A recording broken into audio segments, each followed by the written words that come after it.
అందరికీ నమస్తే అండి. నకిలీ మద్యం వ్యవహారం గత వారం రోజుల నుంచి కూడా రాష్ట్ర రాజకీయాల్ని అండ్ అధికార గణాన్ని ఇటు ప్రతిపక్షాన్ని అందరి అటెన్షన్ కూడా ఈ నకిలీ మద్యం వ్యవహారం మీద ఉంది. సో ఈ నకిలీ మద్యంలో ఒకవైపు ప్రభుత్వం అలర్ట్ అయ్యి రకరకాల రివ్యూలు అది ఇది చేస్తున్నారు.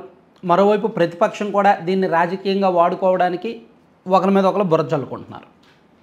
సో నకిలీ మద్యం కుంభకోణంలో మొత్తానికైతే A1గా అద్దేపల్లి జనార్దన్ రావు, ఆయన ఒక NRI, ఆఫ్రికాలో ఉంటారు. నిన్నగాక మొన్న అరెస్ట్ అయ్యారు. ప్రస్తుతానికి రిమాండ్ ఖైదీగా ఉన్నారు. ఆయన రిమాండ్ రిపోర్ట్లో కూడా పోలీసులు 2021 నుంచి కూడా ఇదంతా జరుగుతోంది. 2021లో వైసీపీ ఉన్నప్పటి నుంచి కూడా ఆయన విదేశాల నుంచి స్పిరిట్ తెచ్చేవాడు. పెనాయిల్ బాటిల్ అని చెప్పి బిల్లులు తీసుకొని స్పిరిట్ని ఇబ్రహీంపట్నంకి అండ్ తమ్మెలపల్లి అక్కడికి తెచ్చుకొని తయారు చేసేవాళ్ళు. 2023 నుంచి కూడా ఈ తతంగం ఎక్కువైంది అని రిమాండ్ రిపోర్ట్లో పేర్కొన్నారు. సో ఈ మొత్తం వ్యవహారంలో తంబళ్లపల్లి నియోజకవర్గ తెలుగుదేశం పార్టీ అభ్యర్థిగా పోటీ చేసి సుమారుగా ఈ 15 నెలల పాటు అక్కడ టీడీపీ ఇన్ఛార్జిగా పనిచేసిన పెద్దిరెడ్డి గారి ప్రధాన అనుచరుడు, వైసీపీ పెద్దలకు సన్నిహితుడు, టీడీపీ పెద్దలకు కూడా సన్నిహితుడిగా మారిన జయచంద్రారెడ్డి కీలకం. ఆయనే కీలకం.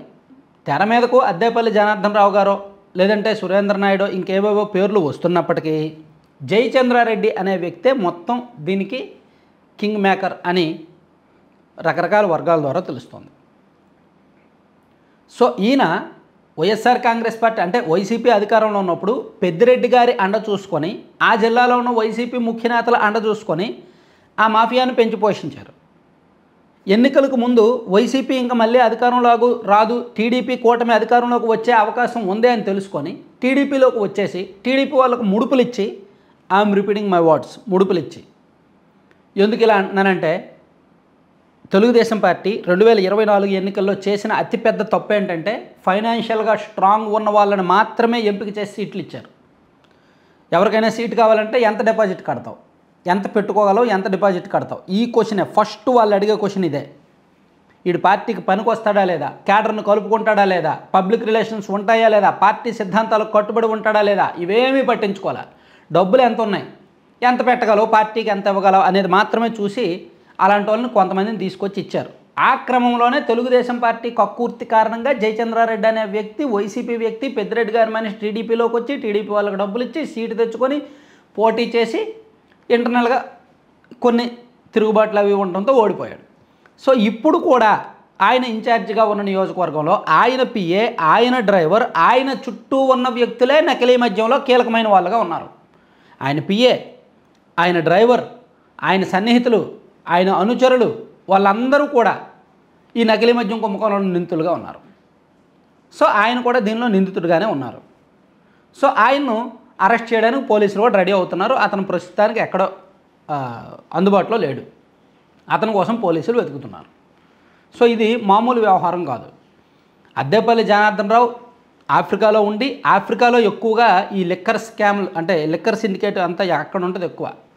సో ఈ చూడండి, వైసీపీ వాళ్ళ మూలాలు కూడా నకిలీ మద్య మూలాలు ఆఫ్రికాలో ఉన్నాయి. జగన్మోహన్ రెడ్డి గారి కుటుంబ సభ్యులు సాక్షాత్తు వైఎస్ అనిల్ రెడ్డి గారు, సునీల్ రెడ్డి గారే ఆఫ్రికాలో బేవరేజ్ ఇది నడుపుతున్నారు, రెడ్డిస్ గ్లోబల్ బేవరేజ్ అని. సో అలాగే ఈ నకిలీ మద్యం కుంభకోణంలో A1గా ఉన్న అద్దేపల్లి జనార్దన్ రావు కూడా ఆఫ్రికాలోనే నడుపుతున్నాడు. సో అక్కడికి ఇక్కడికి నకిలీ మద్యం లింకులు ఉన్నాయి. సో వైసీపీకి టీడీపీకి ఉన్నాయి. ఏదో ఒక పార్టీకే వీళ్ళు చెందుతారు, ఇంకో పార్టీకి సంబంధం లేదు అనడానికి లేదు. నేను పచ్చిగా ఓపెన్గా చెప్తున్నానండి, ఇద్దరు దొంగలే. ఒకరు దొంగ, మరొకరు గజ దొంగ, అంతే. నేను చాలా సందర్భాల్లో చెప్పా, ఒక బ్యాంకులో దొంగతనం చేయాలనుకుందాం. ఒక బ్యాంకులో ₹1,00,00,000 ఉంది, దాన్ని దొంగతనం చేయాలనుకోండి. సో ఆ ₹1,00,00,000 ఒక 50 లక్షలు దొంగతనం చేసేస్తారు ఒకళ్ళు. చేసేసి ఆ వార్త బయటకు రాకుండా మ్యాక్సిమం కవర్ చేయాలని చూస్తారు, మేనేజ్మెంట్ చేసుకుంటారు. ఇంకొకరు ఆ బ్యాంకులో ఉన్న ₹1,00,00,000 నొక్కేసి అవసరమైతే బ్యాంకునే లేపేసి అసలు అక్కడ బ్యాంకే లేదు, అక్కడ బ్యాంకు ఉంది, అందులో డబ్బులు ఉన్నాయి అనడం ప్రతిపక్షాలు కుట్రా, ఎల్లో మీడియా కుట్రా అంటాడు ఇంకొకడు. ఇద్దరు అలాంటి వాళ్ళే.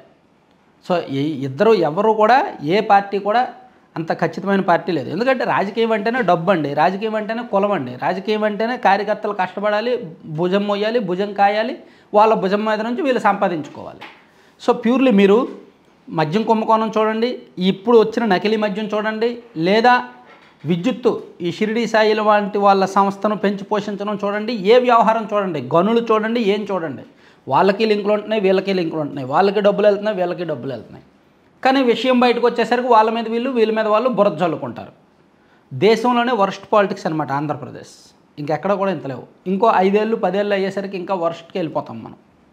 ఇతర రాష్ట్రాలన్నీ పైకి వెళ్తాయి, కానీ మన రాష్ట్రం మాత్రం ఇంకా దిగువకి వెళ్తుంది. అదే జరుగుద్ది. సో మరి ఇప్పుడు జయచంద్రారెడ్డి గారి పాత్ర అయితే స్పష్టం. ఆయన ఏం చేస్తారు, ఎంతవరకు తీసుకొస్తారనేది చూద్దాం. Thank you.